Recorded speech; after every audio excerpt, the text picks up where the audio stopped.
All right, things look good.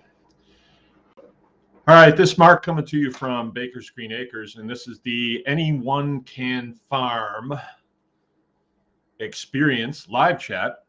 Today's Tuesday, the 22nd. I'm Mark, your host, coming to you from Baker's Green Acres. Tonight, the topic that I want to talk about is teamwork on the homestead. And let me tell you how I came up with that topic. Today is the day that Nomadic Media comes over and does our media work for us. So Tuesday, we set that day aside to do some filming and some discussion about, how to bring this information to the public. And so we started off at 9 o'clock this morning. And shortly after that, I got a phone call from the post office saying, "Hey, your chicks are here." And we were like, "Whoa, we're not expecting chicks today," because we had called them yesterday and they said, "Oh, it'll be sometime this week." But we called them yesterday at about 11 o'clock, so we figured that it wouldn't be today. It wouldn't be Tuesday because it was past the time when they send stuff out. So I was not prepared for it. Not a big deal. It just meant that the work that we were going to do and film was going to back up behind me going to the post office, getting the chicks, bringing them home, getting the brooder ready, getting the heat on in there, getting it all set up with the waters and the feed and all that stuff. And it was just, I wasn't prepared for that. And so I had Joe here with me, and I wound up realizing how nice it is to have teamwork. All right, so that's what I thought would be a good topic for today. And tonight's show is going to be brought to you by our sponsor, Nomadic Media, Field Forest Products, which is where we get our spores and equipment for doing our mushrooms. And for the rest of this month, if you use ACF-10 promotional code, you will get 10% off on all your spore needs, all right, for making your mushroom yard. And that was what we were going to do today.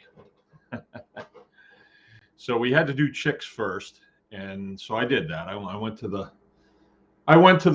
post office, got the chicks, brought them back, and we had to get everything set up. We needed to move the brooder, which is kind of a big deal. And, we got it done. And then had some lunch and then went to making mushroom logs. That didn't go as planned either, because where I needed to get on the back of my property, there was a culvert that evidently still has ice in it, and the water has not flown through. So it was way too deep to drive through it. I could have probably got through it with the Jeep, but the Jeep wasn't running good today. It hasn't run all winter long, and I think it needs a little tender loving care. So I really didn't want to get the Jeep stuck in 2 feet of water. And so I just decided, let's find another spot. So we did. All right, we got Brittany with us, Keith, and Sean Wise. Welcome. Thanks for coming.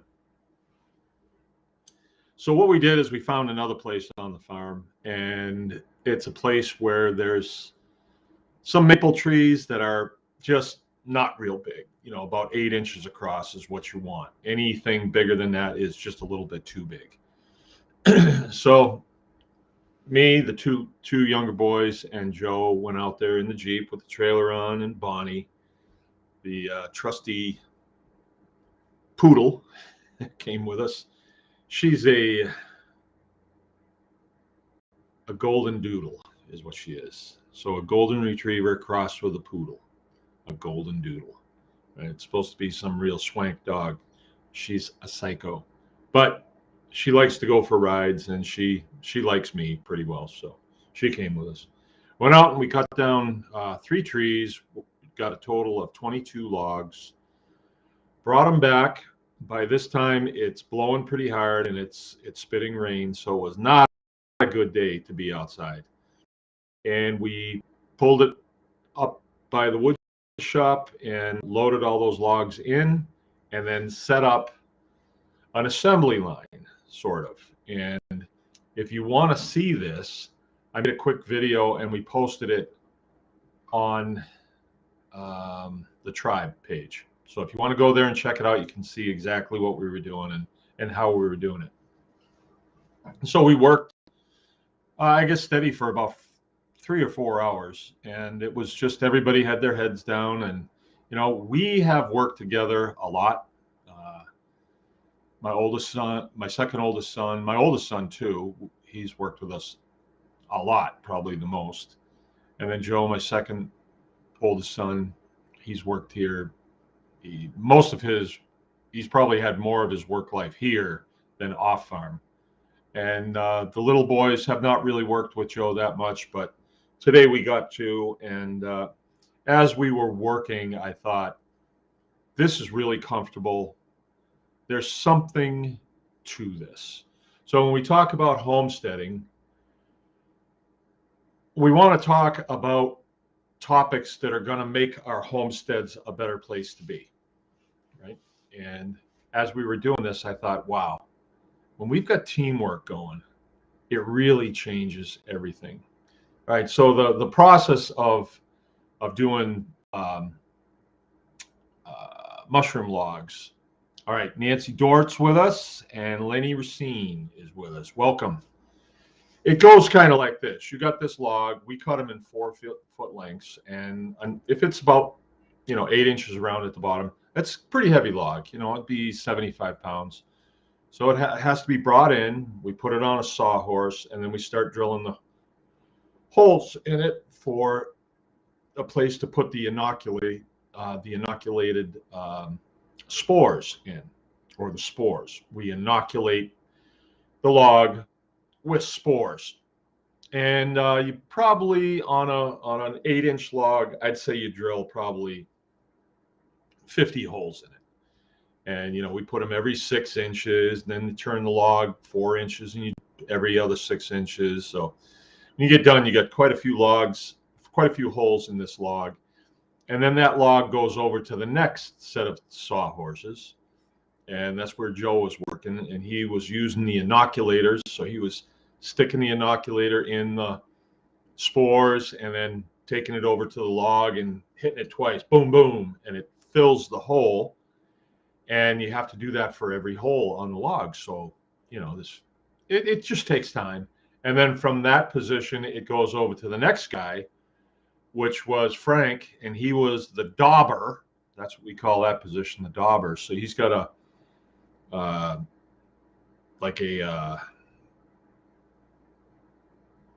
slow cooker. What do you call those? Not an Instapot. I can't think of what it is, but one of those cookers that has a top on it, and it's got the little dial on the bottom. You can turn up. Slow cooker, right? Crock pot, and it's full of wax, and it's got 2 daubers on the side. So we get that thing going, and Frank is just dipping that in, and then each hole he seals up the inoculant that we've put in the log. So you can probably seal like 3 of them, and then he's got to dip it in again, and then 3 more, and then dip it in again. So it's a process. But I've done logs by myself, and to do 5 logs, it takes time. I mean, you drill it, and then you got to stop that process and go over to the inoculation process, and then you go to the daubing process, and before you know it, you've spent 20 minutes, maybe a half an hour on a log, and then you put that one there, and then it's like you go back to the first position, and you go through it again and again and again, and it winds up using up a lot of time, and it's different. It's just different when I'm doing it by myself. So that's why I wanted to talk about this, because they've got me going on a way to do the show that's going to be more efficient, right? That's going to be like, I got to come up with a topic, and I got to give my sponsors, and you all can sponsor shows if you want. And then I have a list of points, and then I do an extra, like that's the end of it. And then I'll say, okay, anybody get any questions on this? So that's how I'm going to do this from now on. And I won't wind up as many rabbit trails. And we have a subject that is beneficial to the tribe. And I would like everybody to hear this, and I hope that you use this in your endeavors on your homestead. That's the idea here. So, teamwork on the homestead. I will mention our sponsors one more time. Nomadic Media, Field and Forest Products, and the code is AFC10. AFC10, you get 10% off if you use that code, if you're ordering Spore from Field and Forest. Okay, they're out of Wisconsin. We've been using them for years. I've known those guys for 10 years. All right. All right, now I've got a list of points that I want to go through. And the first one is, as I was pondering this teamwork thing that we have going in our family, I thought, how's this happen? Is this just when you get a bunch of people together and, I don't know, one of them's a dad and we got to get something done, and is that how it happens? Is it just a natural occurrence? Well, I would say, as the dad here, the head of household, no, it doesn't. Because the natural way of children is, I don't want to work. I want to stay in the house and look at YouTube or watch TV. That's what I want to do. So you don't exactly say, you don't want a confrontation, and you don't say, well, it's going to be my way, or you get a spank. You really don't want to do that. What I do usually is I say, well, if you don't want to work with us, then I have another job for you to do. And then it's kind of like, I guess I will work with you guys. And then what happens? They get in there and everybody's doing their thing, and then they start talking, and then people start laughing and, throwing wood chips at each other or calling each other names or whatever. They have a pretty good time. And what I have been finding is, with the younger boys, when they work with my older boy, they see that, hey, this is cool, because they idolize the older boys. They don't really idolize me. Maybe they do deep down inside, but I'm the one that is always saying, hey, we got to get this done. Hey, we got to get this done. And they're like, okay. And it's work, it's drudgery and all that. So I guess what I am trying to point out here on my first point is, it doesn't just happen. I mean, it has to be an intentional thing. And I'm looking right here at Brittany. Harley's coming up on the farm, and you really want him to want to do some of these things. Now, I joked in the video that I made today that, well, what good are slaves if they won't work for you? And that was obviously a joke, and maybe I shouldn't have said it, but if you look at my older sons, able-bodied, motivated, can-do type men, right? That's what you see. And that doesn't just happen. That is a result of a combination of motivation, one way or another. We're getting motivated one way or another. Hey, we got to get this stuff done. And when they learn that they can do things, I think the motivation comes. It becomes a natural thing. When they're young, they're doing my stuff, but then I'll break them off to say, yeah, if you want to go work on that, that's fine. And it would be something they want to do, like building a tree house or a ground fort or dump truck track. They had these Tonka dump trucks for years, and they would run behind them and make these tracks, and then it became like a world down there. And oh, this is where the sand pit is, and this is where the jumps are, and all this stuff. That's their stuff, and they like doing it. And then they'll use some of the stuff that they do for me as, you know, like for their function in their world.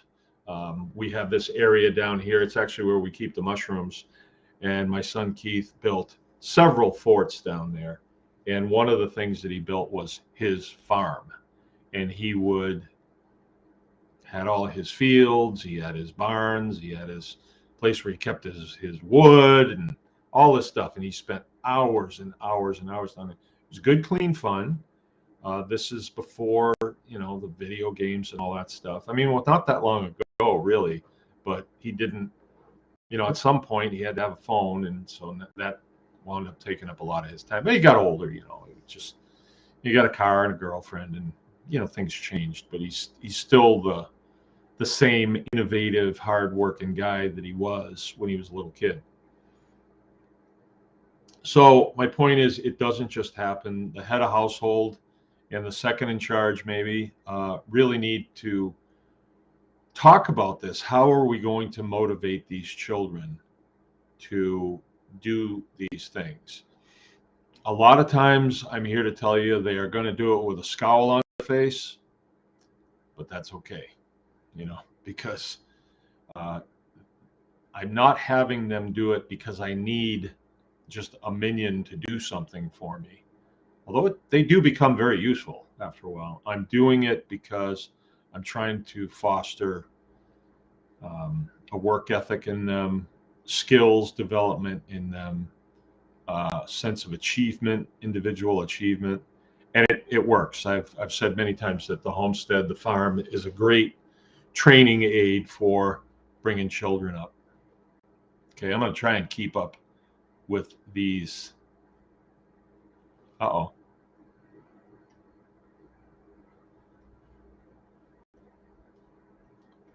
Oh, okay, I don't have that many. Try to keep up with these. Okay. Next point, skill sharing. Today, I saw Frank a couple times struggling to get a log up onto his workstation. And I saw Joe go over, they do it like this. Just get one end up first, and then you can shove it over and get the other end up. And now he has that. And he didn't get it from me. He got it from his older brother. And as we're doing what we were doing today, this was just a mushroom log assembly line kind of thing. It's not brain surgery, but there's a lot of little things along the way that my younger kids, I want them to step back and say, hey, this is pretty cool how much we're getting done, and it's fun, and nobody's really working terribly hard. One's really busted a sweat. And then before you knew it, we were done. All right, you guys take off. We don't need your help anymore. And oh, cool. And they went to their endeavors. Okay, so there's a lot of skill sharing that goes on. I see that some of my sons, my older sons, carry tools on them, like I do. I carry a Leatherman. I carry a knife. I carry a flashlight, and I really cannot leave the house without these things, because as soon as I do, I will be faced with a situation where I need my Leatherman, like I got a fence down or something, and I need my Leatherman to fix it. So I don't even if we're going someplace and we're wearing nice clothes, I still bring my Leatherman, right? Now, I'll have it in my pocket maybe, and then before we are going to go in something, let's say we're going to a funeral, I probably won't need it, but it's going to be in the car, right? Because you get used to carrying tools, and you just need them. Flashlight, Always carry a flashlight, right? So I see my sons doing the same thing. And then my younger sons see their brothers carrying, like a pocket knife and possibly a Leatherman flashlight. They wind up carrying that stuff too. Like sometimes Frank will have like 10 knives on him. Right? All right. So another point that I have there is work ethic. Work ethic isn't something that one day you wake up at age 21 and you've got work ethic. It is a building process. I remember when I first started thinking that I wanted to work, I had a friend that I grew up with. Actually, I talked to him the other night on the phone, and he said to me, "Nah, I can't. I got to go to work."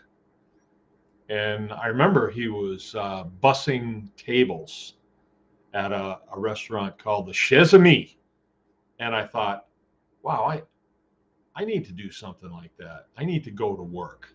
No, I didn't need the money. I mean, I was at a place where I didn't need money. I had a paper route actually, but I never really considered it work. I just didn't. I don't know why, looking back on it. But I was making money a long time before a lot of the guys in my neighborhood running a dumb paper route. Yeah, I look back on that and I think, wow, I did that for the longest time, and it was a pretty long route. Yep, it was a 7-day a week. Yeah, Sunday I had the Sunday paper, and it was a paper that was that thick. You'd have to have wire cutters to get the bundle apart. No kidding. And I wound up carrying 2 bags. I had one on both sides, and I had to put some of the papers on my bike. I had like saddlebags, kind of baskets. They looked really geeky, but I had to have them. And I made pretty good money doing my paper route, mostly on tips. Sometimes I would get really good tips at Christmas time. But I always liked my paper route because I would be up in the morning and driving around the neighborhood on my bicycle, and everybody else would be asleep. The place was dead quiet, no cars. And I always rode my bicycle, always. Even in the wintertime, I was riding my bicycle. Had to. I couldn't cover that amount of ground on foot. A couple of times my mother rode me in the car. I remember a couple of times when it was really bad snow or something. But that helped me with work ethic too. But this is something you parents can do for your kids on the farm, and not necessarily parents working kids. We do the tribe thing, and there's been several times I've reached out to people that we would consider friends and said, do you want to help us with this? I'm not saying can you, I know they can. Do you want to? Do you want to help us with something? And most times people are like, yeah, we want to help you with it. And we always usually have lunch and have a little bit of social time and stuff and have fun. But that is actually my next point is teamwork is fun. I mean, many hands make light work. And I don't really feel like I'm working hard when I'm just doing something like I did today. I was just drilling logs, but we were talking. And before I knew it, we had 22 logs done. It was pretty easy. All right, and my last point on here is diverse input, right? So as we were doing this process today, I'll just focus on this process. We do a lot of processes, but I had the 2 little boys and I had my second oldest son working with me. Like, their points of view are totally different. And I think Joe's point of view and my point of view are more similar than the little boys. Like the little boys, they're not thinking, oh, I can't wait to chow on these mushrooms this summer. They're not really thinking. They're thinking more like, let's talk about this. Hey, Dad, tell us a story about this. Something like that. They just want to kind of have fun at the time. And Joe's point of view is a little bit more, I mean, he's the audio visual guy, so he's getting content for videos that draw attention to the farm and the business and all that stuff. And that's his point of view. My point of view was, and I love eating mushrooms, and I love having another process on the farm that, you know, it's unique. It's like Joe, I think Joe put it very nicely. He says, I like this. I like doing mushrooms because, yeah, it's kind of a pain to get them set up, but then you just set them there and you walk away from them. And every couple of days you go down and check, and you bring up a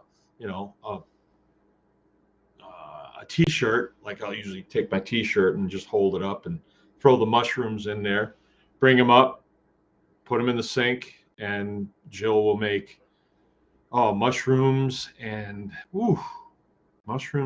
eggs, scrambled eggs. Ooh, get out of here. I already ate tonight too. I'm full, but saying that just makes me something about mushrooms and scrambled eggs, especially farm eggs, like our eggs. They're so good.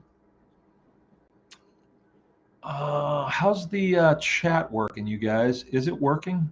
I'm not seeing any new things in here.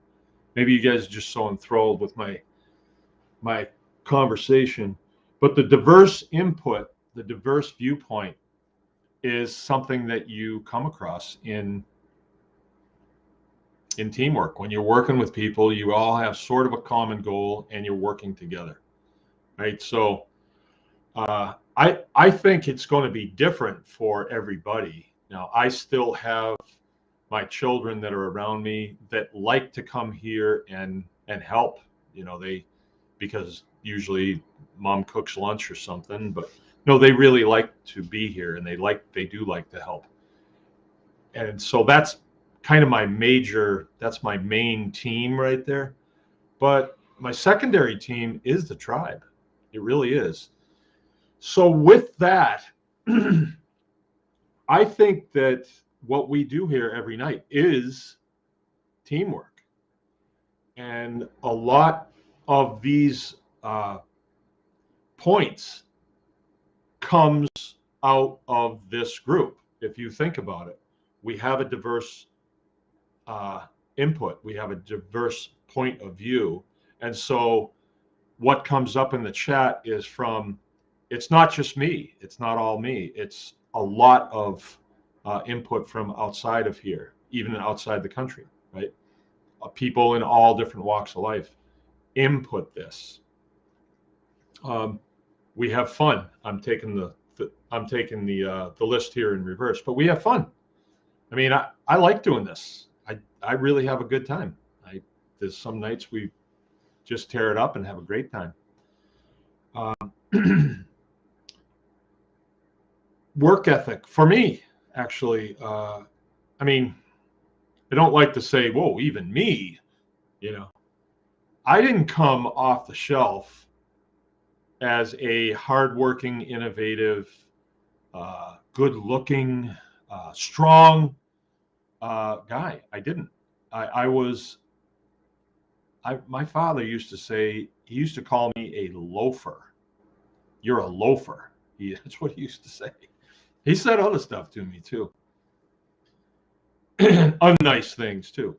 But he used to call me, you are such a loafer. Loafer.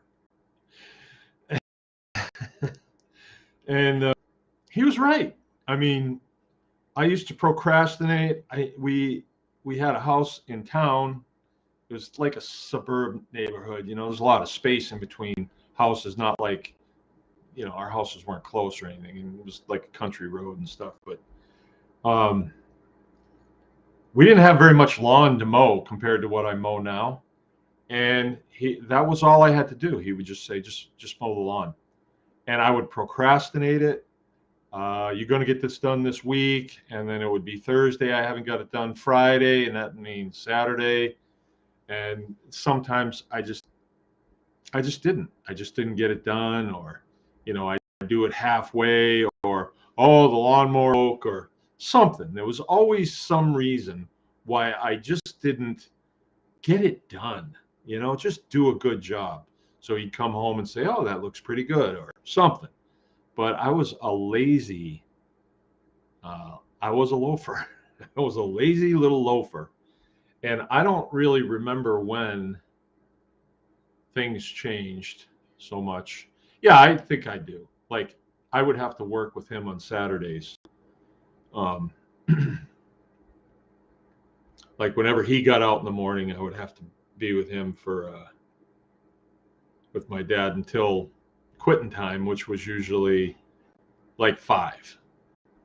And usually my mother would bring down cheese and crackers or something, and they would sit and drink a glass of wine and stuff like that. And that was the end for me. And so I would take off and do what I wanted to do. But I learned how to hammer a nail working for my father. I learned how to wire a light. I learned how to dig. I learned how to operate a chainsaw. I learned how to trim trees. I learned how to trim bushes with the hedge trimmers, eradicate bees. Wow, you name it.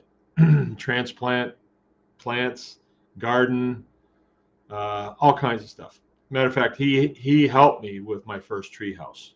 He helped me. As a matter of fact, I helped him. Really, he really built it. I was too small to really do it. But and then when I would get on my own time, I would use those skills, and I was better at a lot of things than my peers because of that. But he forced me to work with him, right? So that was actually a good thing.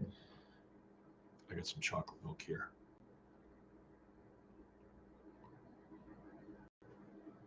Are we not getting any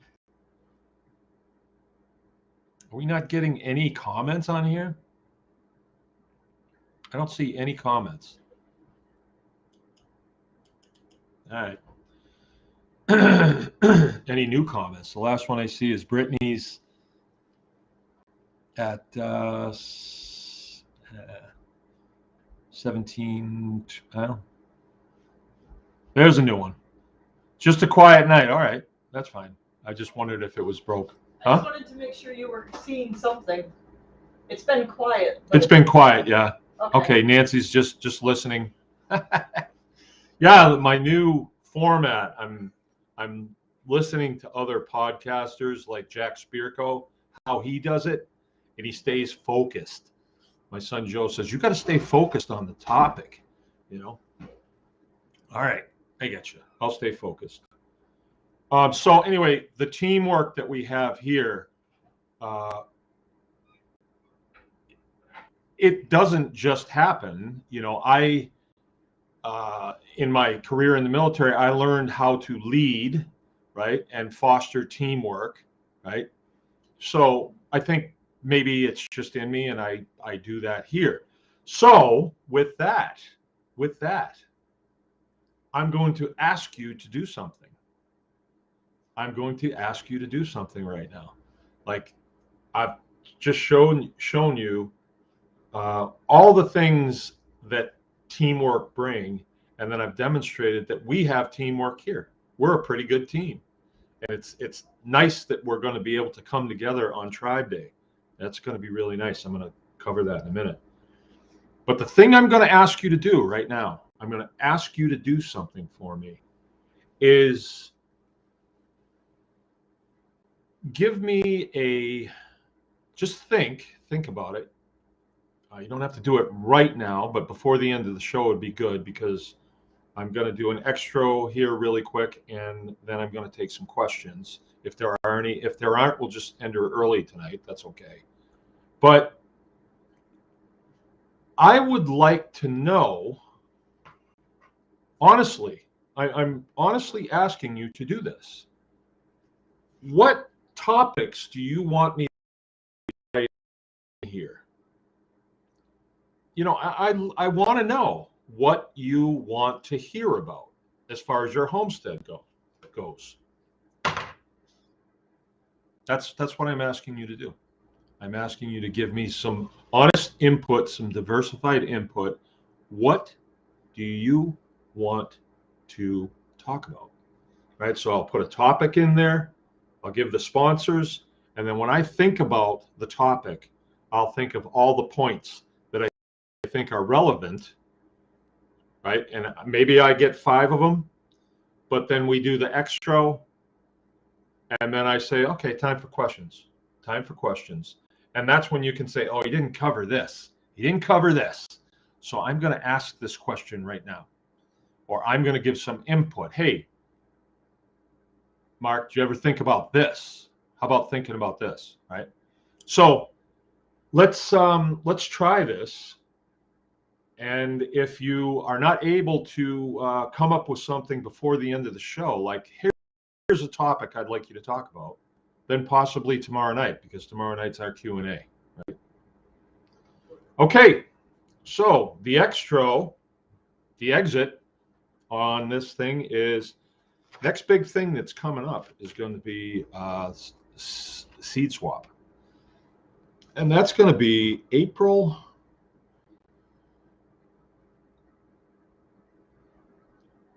16th, day after my birthday. Remember, my birthday is the 15th. So when you come to the seed swap, if you need to bring me gifts, that would be to do it. And save yourself a little money in postage. Some of the things that I really like is, expensive tools, guns. No, I'm just kidding. I got everything I need.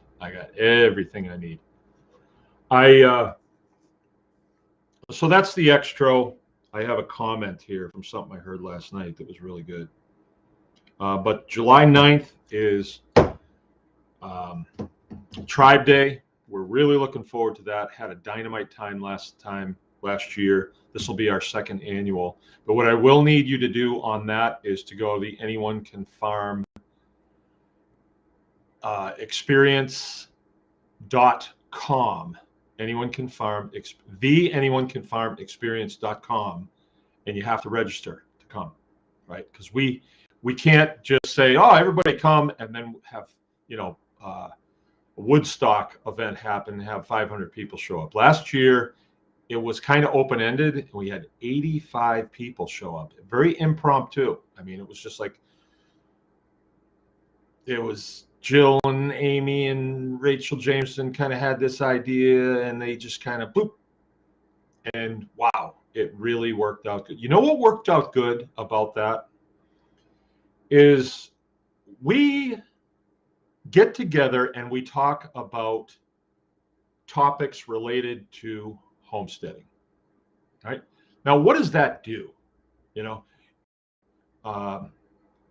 I talk pigs, right? And why pigs are so great on the farm. Now, I know that there are people that never entertained getting pigs that say, you know what? I'm going to do that.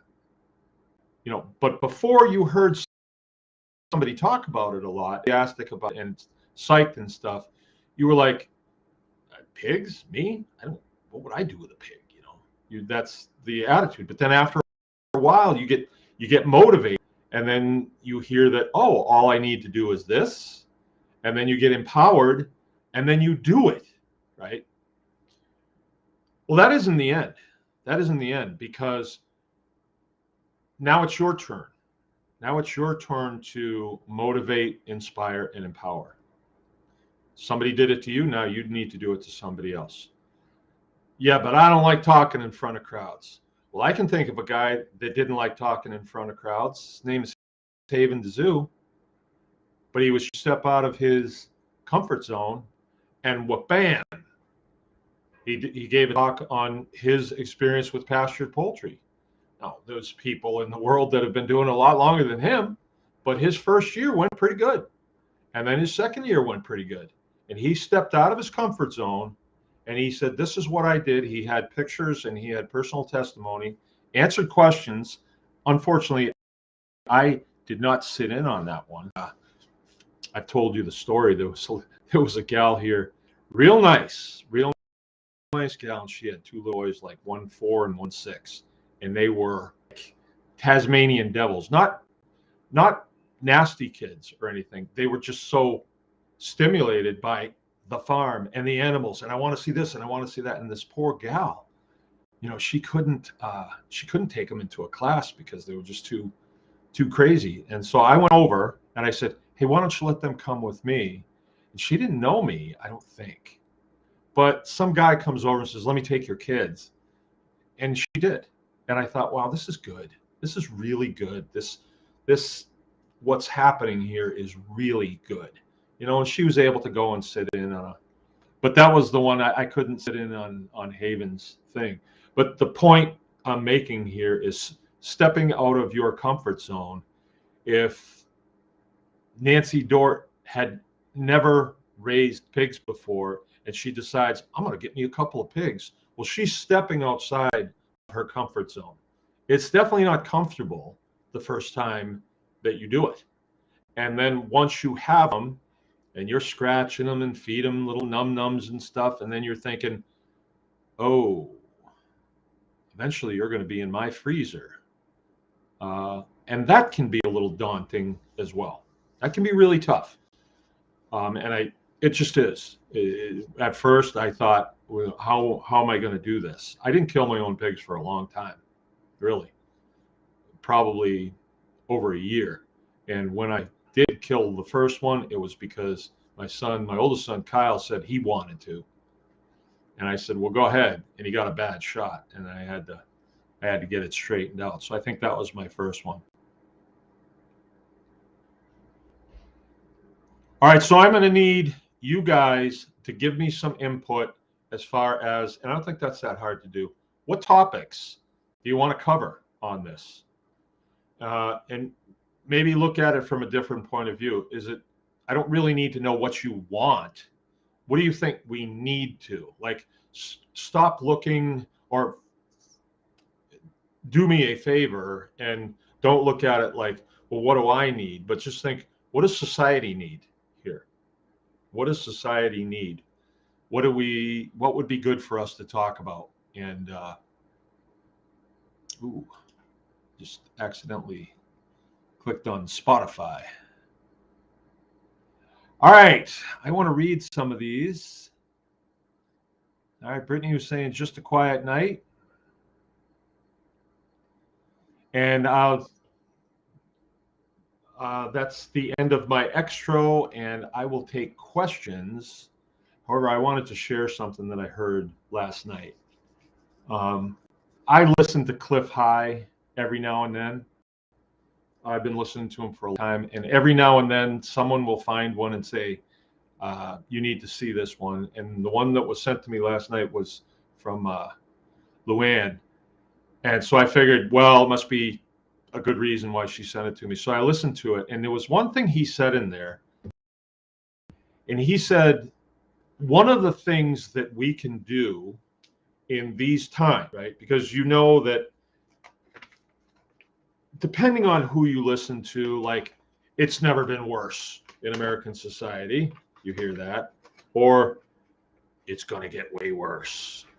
Or it's going to get better. Or it's going to get worse and then going to get better. Whatever. It's one of those things. And I'd say, even if we didn't have people saying one of each, we kind of know, yeah, it's one of those things is going to happen, and prepare for the worst. Hope for the best. Hope for the best, prepare for the worst, right? So that's what we do. And what Cliff High said was something along the lines of rediscover value in things around you. So that really hit me, because it's easy for me to be driving along in town, let's say, and all of a sudden I see something propped up against somebody's trash can. And it's like, I got to have that. That's a good thing. Now, I might not need it, but somebody could use it, and that shouldn't be going in the trash. And I don't give a damn. I stop. I'll hold traffic up to get something if I want it. I don't care who sees me do it. I don't care about that. I just don't. And even to the point where it's almost an exercise. Like, pride it's a good thing and a bad thing. But if because of your pride you don't want to be seen, picking up a penny off the ground when you're standing there talking with a bunch of guys and there's a penny and you don't want to be seen picking it up. Shame on you, I think. Maybe that's a little broad, but so it's real easy for me to see value in things, in material things, a pile of 2x4s that's laying there with nails in them somebody didn't want to deal with, so they just leave them. Have you bought nails lately? See what they go for? It'd take you a couple minutes to straighten them out, and you could put them in a coffee can on the shelf, and then you'd have them later on. It's nothing better than using a nail the second time around. Makes me feel good. But what about things that are not material things? What about, right off the top of my head, what about processes? Processes that we haven't had time for, just don't do anymore, and just kind of forgot about because I had more important things to do. Well, a lot of those more important things have been they've kind of been pulled away, or they threaten to pull them away. We don't deal with so much of it here, but like Canadian people, they've been getting beaten up really bad. According to Janine.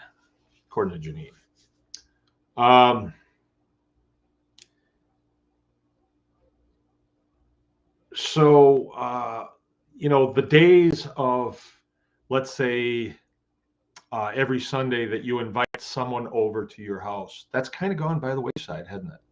Well, we need to repurpose that, right? And good comes from it. And it can be like you got somebody that is coming over for dinner on Sunday and, hey, can you help me lift this log into my truck while you're here? Something like that. So anyway, I think there's a lot of things that you can rediscover the value in. Right? Isn't it interesting how new things come out and they take the place of old things, and then those old things just seem to have no value anymore, right?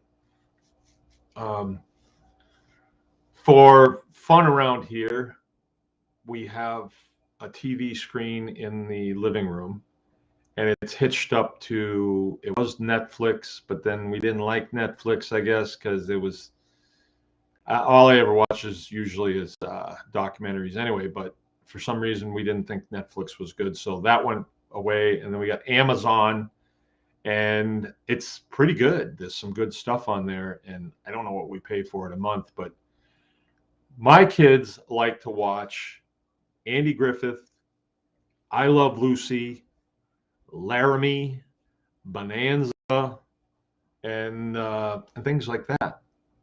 And they find real value in there. And so do I, because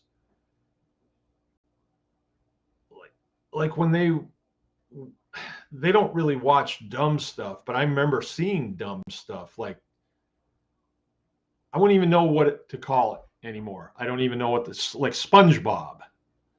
It was so dumb that you couldn't even follow it, but there would be kids that would just be sitting there just looking at it, And when I was in the Air Force, we had a place where we did roll call, and it was a central location, and the boss happened to have a TV there, and occasionally one of my coworkers, his wife would come to pick him up and have their kids, and the kids would come in and they'd sit down and they'd turn the TV from whatever was on news to whatever they wanted to watch, and they would wind up on that. I try to watch that, like, what is this? And it was just dumb. So anyway, there's value in the old shows like Andy Griffith and McHale's Navy, and you can't get that one anymore because they say nips all the time when they're referring to Japanese. And you can call them Japs, but you cannot call them nips. They do not like that. And they call them nips because if you live in Japan, Japanese people refer to themselves as Nipponese.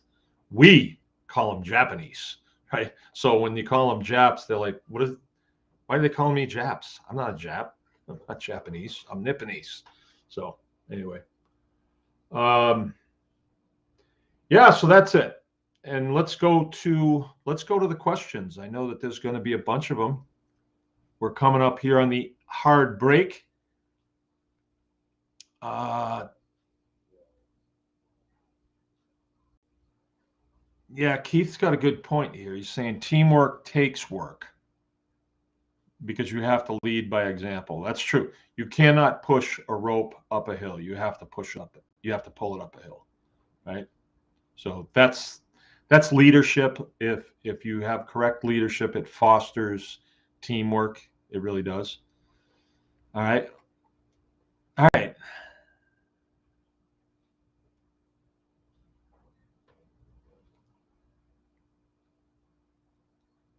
All right.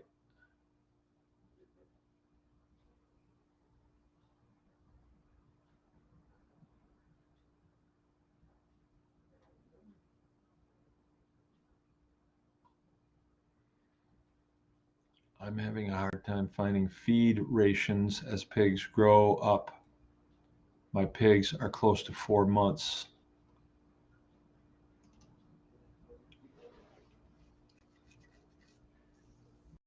Um, are you scrounging, Nancy? That's one of the best things that you can do is um, breweries, distilleries, bread companies, bakeries, store out and back. What you really want to do, you probably want to take a course from Baker's Green Acres certified. It's called DDI, Dumpster Digger International. Get a certificate. I can show you how to get in and out of a dumpster without touching very much and getting your clothes hung up on anything. Really a smart thing to learn how to do. Dumpster digging. Yes. Have you know.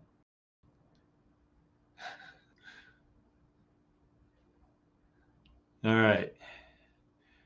Brittany, you won't be coming to Seed Day all the way from Minnesota.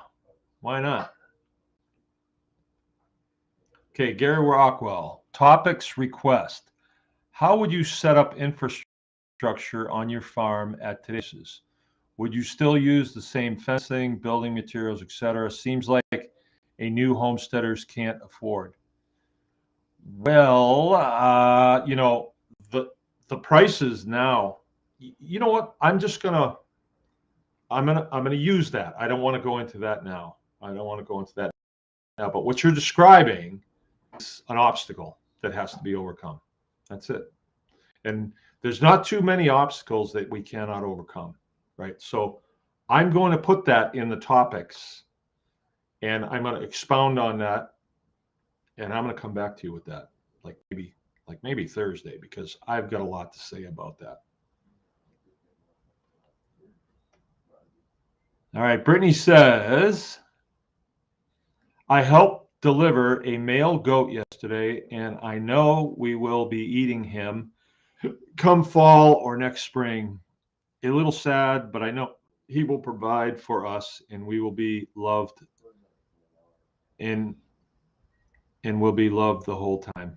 Yeah, it is.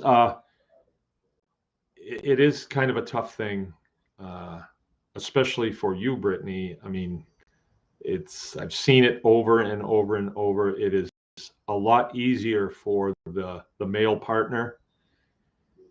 It just is. I've seen it so many times. My wife has killed nothing on this farm. Nothing. And it's not that she's forbidden. As a woman, I forbid you. No, she just hasn't had to. The boys do it or I do it. And she's never pushing to the front of the line. Give me that gun. She's never done it. And I have said, would you like to? No. And that's it. I don't push it. Because she is the nurturer, and the male, me, I am the hunter killer, right? She is the nurturer. I'm the HK. Boys are HKs too. The ghost has got a profound statement here. Society needs society, and back to the land type of living. You could have put that in a. Is that a topic? That is a topic. That's a topic, right? Thank you very much.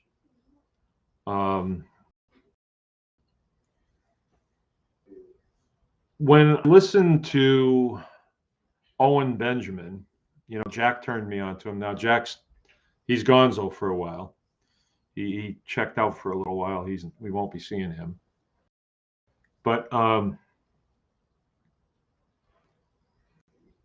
the way he explains a lot of what the deep state does is he calls it black magic and evil spells and incantations and all that stuff. And I'm starting to agree with him. And he talked about what you can do to break those spells, right? And like you say, society in quotes, and I kind of know I have an idea of what that is. And then you say back to the land type living. Well, that breaks the spell, right? Let's say there's some witch that puts a spell on me that every time you go to Walmart, you will be caught up in the breeze and da da da da da. Yeah, but I don't go to Walmart. So the spell is broken. The spell is null and void because I don't do that. And a lot of what they do in their spells initiates fear in you. So if, like, what's something that I don't really do? I don't go to movies. So they say, well, you can't go to movies unless you have, shot record that shows that you've been vaccinated for this, that, the other thing. Well, that's supposed to scare me. I would just be like, well, I don't like going to the movies anyway, so I guess I really got a good excuse why I'm not going to the movies, right?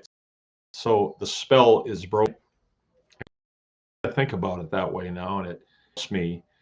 But they only really have power over me.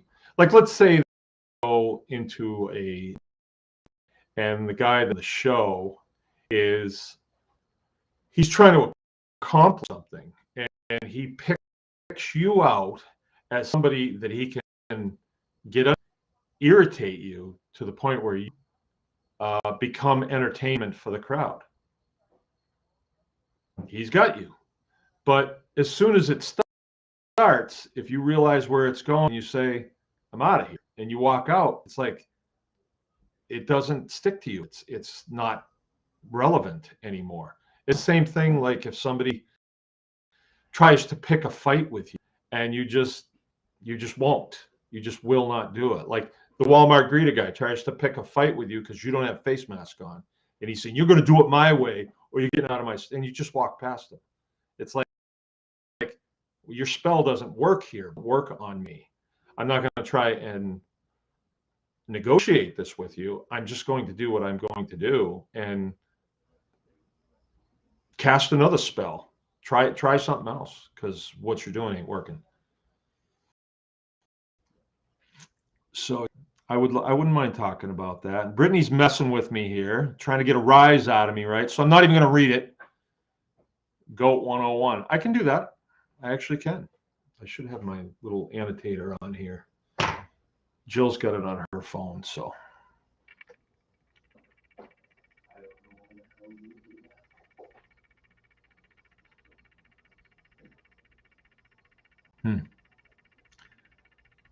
Jill is saying that great topic, Gary. Also, we have a panel of fairly new homesteaders who will be doing a workshop on tribe. This is where you have a panel of people, and it's really neat because you ask one a question and then, the subject gets bounced around between them. And I've gotten some of the best input by sitting and watching other people question a panel of farmers and homesteaders. Well, I remember a guy way back at the Small Farms Conference when it was mostly farmers.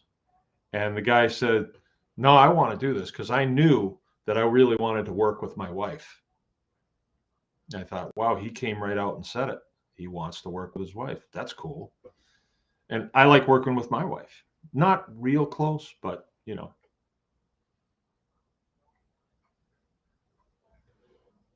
All right, Brittany's got another one.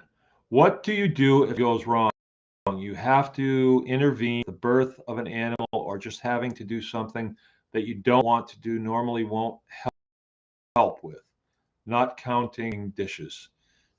That's a good subject right there. I know what you're saying, and it's right in line with what we're talking about. So I could expound on that very easily, but I'll give you a hint.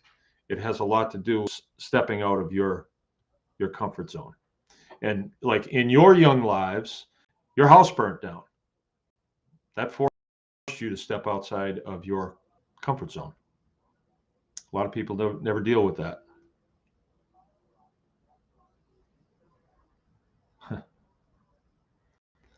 The ghost is saying, is Oprah on there? Teamwork takes work.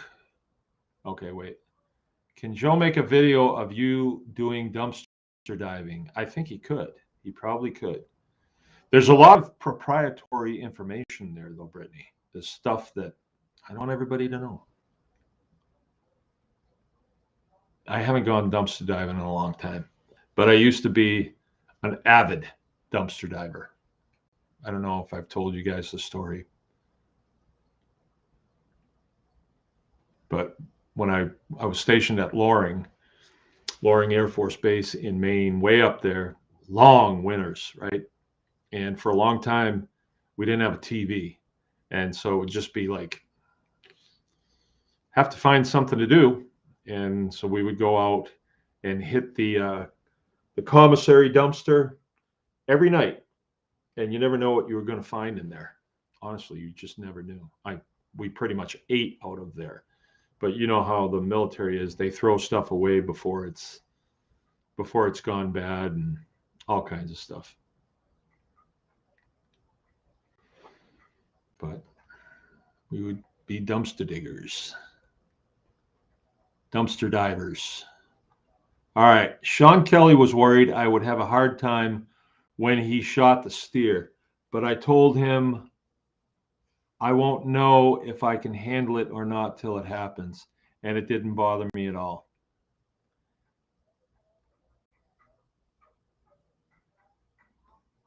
Jill, another video idea, Mark cleaning house and doing dishes. Yeah. Yeah. It'd be good content.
How about now? I got a delay. This is time. Sound working now, you guys?